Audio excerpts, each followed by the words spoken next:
Grupp ta' ommijiet, Susan Vella, Mariella Catania, Marta Fetz, Christine Rossi u Marisa Gatt ħassew li kellhom isemmaw leħenhom dwar il-proposta l-bidla fil-liġi ta' dikriminalizzazzjoni ta' droga, partikolarment dwar min jinqabad f'pussess tal-kannabis.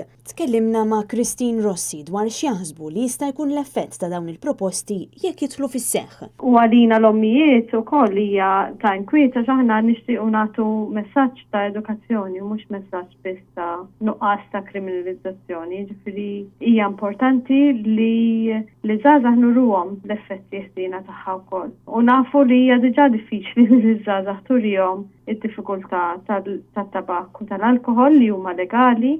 Ma nixtuqux ninżidulhom periklu ieħor f'ħajthom mingħajr ma nneħħu l-deterrent legali. Inħossu li jekk il-proposta għal bidla fil-liġi se titratta l-pussess tal-kannabis b'mod inqas riġidu u f'faxxa differenti mid-drogi l-oħra, dan se jkun pass mhux fl-aħjar interess ta' wliedna. Skont l-istqarrija li ppubblikaw dawn l-ommijiet b'dan it-tibdil fil-liġi, il-Gvern se jkun qed jibgħat messaġġ perikolus lil uliedna, il-messaġġ li l-ħaxixa tagħmel anqas ħsara u allura m'hemm xejn ħażin jekk toħodha. Bekk il-Gvern mhux se jkun qiegħed jimxi id fit magħna l-ġenituri li qed nippruvaw nagħlmu lil uliedna li droga hi ta' ħsara. Huma fakru kif meta nitkellmu fuq pussess personali, id-batija ma tgħaddix minna biss il-vittma tad-droga għaliex ikun hemm effett fuq il-ġenituri u qraba oħra. Għalhekk, kull diskors li jsir kemm fuq riforma, kastik, dekriminalizzazzjoni u depenalizzazzjoni għandu jsir bil-ħsieb li bid-batija tagħna naffettwaw lil xulxin.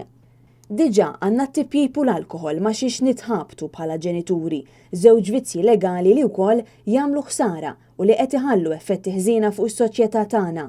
Għalfejn inżidu droga oħra, jistaqsu dawn l-ommijiet.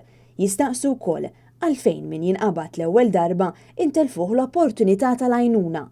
Dan għaliex qed ikun propost li żagħżugħ li jinqabad l-ewwel darba jingħata biss twissija u dawk li jinqabdu t-tieni darba biss jew aktar drabi jkunu offruti l-għajnuna. Wara kollox, l-ewwel darba li tinqabad ma jfissirx li tkun l-ewwel darba li tkun ħadd id-droga. L-istqarrija tkompli tgħid li dan jinħass f'kuntrast ma' fejn il-Gvern fl-istess white paper jgħid li jixtieq iħares is-saħħa u l-benessere tal-umanità.